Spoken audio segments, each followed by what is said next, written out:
Sarissa here. We last left off, we were in Surgate Castle. And not many people have new things to say. There's a few here and there. But the main reason we're here at this castle is to get one of the cottages.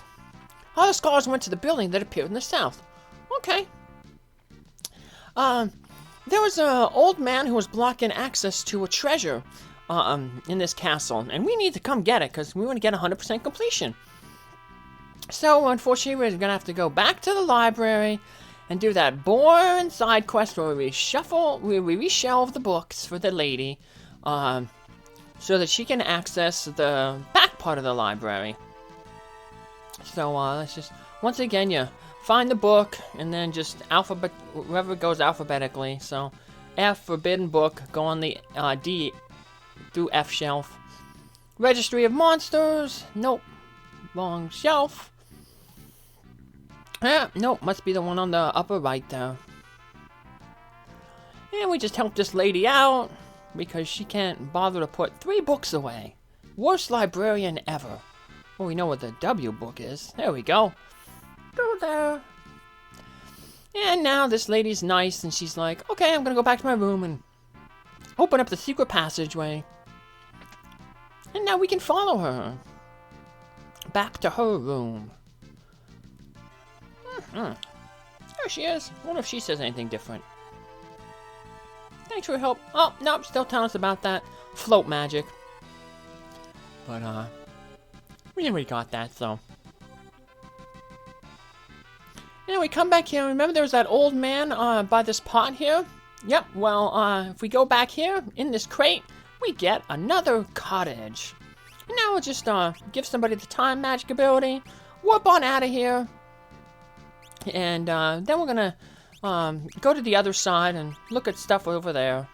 So, we'll probably come back here. I'll off screen it a little later. But we're gonna make 2 delves into the pyramid. That's our next destination. But before we do that, let's just head back into the castle real quick, and I'll show you where the shops are, so that you know if you're following along and you need to make a trip back here, then you can do that. That mysterious thing that appeared in the south, could it be a library? The 2 worlds have become one. Unbelievable. Yep, down this way is where all the shops are. The inn, the item shops. We'll come back there to stock up on items later on. But let's go do a little bit of pyramid diving. Yep, we're gonna loot some pyramids. And this, minions, is my least favorite dungeon in the entire game. It is kind of long. It's long, high encounter rates, a lot of traps. Enemies are kind of a drain on your resources. So overall, it's just a terrible dungeon. If you thought the Pyramid and Dragon Warrior 3 was terrible, this one's even worse. But we have to go here, so because this is where the first of the tablet. It's actually the only tablet that you theoretically have to get in order to beat the game. And that, like the people, the scholars in the temple and the ancient library were saying, it is guarded by gargoyles. The thing with these gargoyles is you have to defeat them both at the same time. It's kind of like those at the one meteorite, I think it was the Walrus meteorite, those bomb enemies, where if you defeated them separately, as the one died, it would cast the if one died, another one who was alive would cast the raise spell. So in order to avoid that, we unfortunately have to defeat them both at the same time. But it's not too bad. They don't have any elemental weaknesses, but about 3 or 4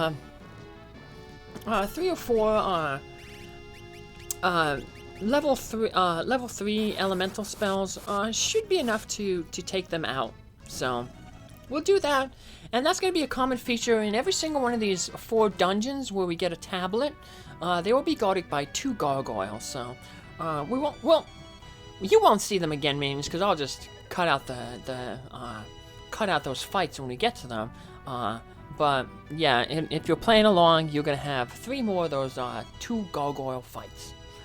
And here we are in the pyramid, and there's a lot of dumb little traps, and we'll explain them as we go along. So, alright, and it does have a high encounter rate too, so that's not very fun. And here's the first of our new enemies, the Queen Lamias. Weak against ice, so use an ice 3 spell on him, take him out. Yeah, a lot of these enemies, they do have weaknesses, so you'd be casting a lot of your elemental spells, and that's kind of the drain on your MP.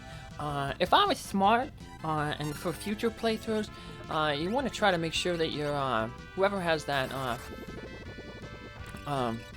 the gold hairpin, make sure it's not on Lena, because she disappears. That would help because it would cut our MP use in half, but oh well. And we're gonna have to change some jobs around because now Krill has mastered the Beastmaster, so we'll shift some jobs around. So try to get some people their things. So now, since Krill's our black mage, we're gonna have to make Whiskers something, and yeah, we might as well have him master the time mage job. He's very close to that, so. But yep, we'll have him master that. And Faris, she can stay on her chemist job, so she's doing pretty good on that. She's almost mastered it, but. And this one, you just have to press the 1st and the 3rd switch, and that gives you a pathway through those spikes. Those spikes will damage you if you touch them, and they also poison you. And now we have another trap. We have this sand, little quicksand there, I guess. And it forces you down into this pit where we can open a treasure chest. There is a lot of treasure in this area, but they're all kind of, not all, but a majority of them are guarded by monsters in a box, basically. The 2 major types are these ones here first, the Damned. They can be kind of annoying. They can have some pretty good attacks. Thankfully, we have 3 of those elf cloaks, which help us evade attacks. And Krill, I believe, has the Mangouche knife that helps block attacks. So, yeah, there's quite a few treasure chests that are guarded by those Damned. There's another one monster, it's kind of like that monster in the sealed castle, that like zombie dragon. It's a palette swap of them, but they guard a lot of treasure chests too. And here's another one, another annoying thing about this temple. A lot of times you're walking and these snakes, these aspis snakes, just hop out of the wall and they just get really annoying. And usually they come out in like groups of like 2 or 3, so they're kind of hard to avoid, and they're not tough, but they don't really give a lot, of experience or gold, so it's just basically just a waste of your resources almost. And there we have another one. So, yeah, this episode, I'm doing post-commentary on it, and it's only 17 minutes long, but, like, it was, like, 43 minutes, so a little more than, like, 2.5 times its regular length. So if you want to go back that way, hit that button that shuts off that sand waterfall there, but we're not going to go this way. We're going to head up to the right there. But yeah, I was saying, it's like 2.5 times the regular length, unedited, but all the battles I had to cut out with all the aspils, and then there's going to be other enemies coming up. Yeah, so once again, boom, we have these snakes jump out of the wall. I don't know how they survived for that long living in the wall. I don't know. Don't make sense, minions. And here's another thing that doesn't make sense. We have mummies that are still alive. I mean, mummies, they should just be dead. You should just push them off to the side, and that would be it. But no, we have mummies guarding treasure chests. Yes, it's not in the treasure chest itself, but it is guarding the treasure chest. And there's quite a few areas where we'll run into mummies. Not grand mummies, but there's regular mummies. Grand mummy, he appears in a group of 1. Regular mummies will appear in groups of 3, and they'll sort of guard chests.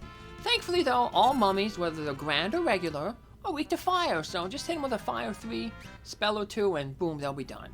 And then we get the cursed ring. kind of worthless piece of equipment. It lowers your stats and gives you some weaknesses. There are some things that you can do to make it, like weird things that you can kind of do to, make it somewhat decent. But what I just did there, I warped out, and then I went back to Surgate Castle there, off screen, and restocked on some ethers and potions. And now I'm making my second dive, and hopefully the last dive into this dungeon. And here we have a new enemy, and like most of these like tombstone-looking enemies that we've run into throughout the game, they are weak to lightning. So just hit them with a multi-targeted Bolt 3 spell, and that should take them out. Even though we're multi-targeting, they don't have a lot of hit points, so with that elemental weakness, they get taken out pretty easily, and boom, we finish them off. One thing you might have noticed is our job class has changed a little bit again. Whiskers managed to master the Time Mage job, so now he's back to being the Black Mage. Krill is our Chemist, and Faris is going to work on her Beastmaster class. Now we have a bunch of those snakes. We want to hit the first and the third things to open up those two doorways there. And we sneak around here onto another floor where we have a bunch of traps. First of all, when we step into this room, more snakes. And that treasure chest had more of those, the damned enemies. So did that one. This treasure chest, though, has that new enemy I talked about, that palette swap, the Archaeosaur. You can control it, but unfortunately, unlike the zombie dragon in the sealed castle, this guy does not have a control spell that you can use to basically take him out. Remember, we controlled those dragon zombies, and we just had him use that flare spell on themselves. Unfortunately, these guys, they can't have any spells they can hit themselves with, but they are weak to fire, so we can hit them with a few fire spells, and then just when they're almost down to nothing, have them just attack themselves, take themselves out. And now we get some more treasure, some dragon fangs, and we get a white robe out of here. And now we got to deal with two of those snakes, because usually they come out in like 2s or 3s. And there's a button over there we can hit, and or a tile, and what that does is it flattens out this floor. Otherwise, it's kind of sloped, and the slope pushes you into spikes at the bottom. So then we have another new enemy, Zephyrus. Nothing really special about her. We can control her again. I guess one good thing about controlling her, though, is if you're low on hit points, which unfortunately we aren't, but she has the Cure 3 spell, and we can use Cure 3 on ourselves, and she'll heal us up, because you'll notice when I do that, the Cure 3 spell, it uses, it heals a lot of hit points. So check out this.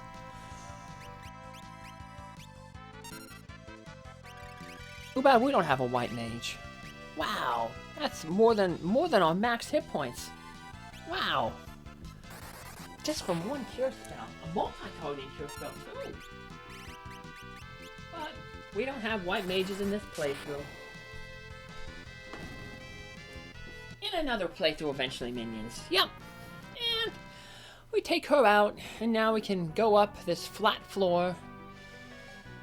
And we end up on this floor, another annoying floor, because not only are we going to have weird snake monsters that are going to pop out, as normally, we have a whole bunch of these mecha heads running around. And they are not nice like those prototype enemies that we fought in the first world.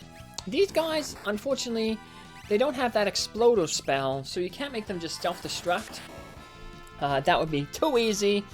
So we just gotta control them and hit them with 2 or 3 Bolt 3 spells, and that'll take them out because, like most machines, they are weak to lightning.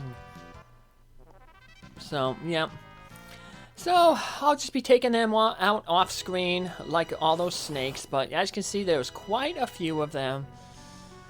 Yay. Running around, getting in our way. Oh, and there's another sarcophagus. You know what sarcophaguses mean, don't you, minions? Yeah. It means mummies. So why was the ghost scared? 'Cause he missed his mummy. And here we are, we have mummies, regular mummies. They are weak versus fire, and they come in groups of 3. But, so, hey, in keeping with the theme of 3, let's hit them with a fire 3. Or 2. Take them out. Anybody remember that cereal? Fruity Yummy Mummy? It was one of the monster cereals. Yeah. I bet I know somebody who would like Fruity Yummy Mummy. My brother Arthur and Dove. Yeah. They had a pizza party with their brothers down at the Mouse Rescue the other day. Did you see that, Minions? If you didn't, you should look on the Mighty Mouse House Minions Facebook page. Yep. There's a Thornlet. That kind of interesting. It's good equipment, defensive wise, but kind of like the bone mail. It has a negative thing. It causes like an anti-regen. It slowly saps your hit points away. And it also lowers your intellect score. There's one class, the Berserker class, which just attacks on its own, just never stops attacking. One thing that thing does is it has a really low intellect, and there's an axe later on, the Earth Hammer, that can cause quake. Well, one thing that you can kind of do with that is you give them the Thornlet, and then that puts their intellect to a negative, and so it kind of loops backwards, and it makes their, like, if the earthquake, if the Gaia Hammer procures a earthquake after being used, it'll do like massive damage. So, but here we finally reached a cottage, save point, so we can use a cottage, heal ourselves up, get all our MP back, and get ready to do the second half of this temple, so this pyramid. And what awaits us in this temple? Well, you're gonna have to just follow along, watch the next video, Minions, to find out. Take care, bye!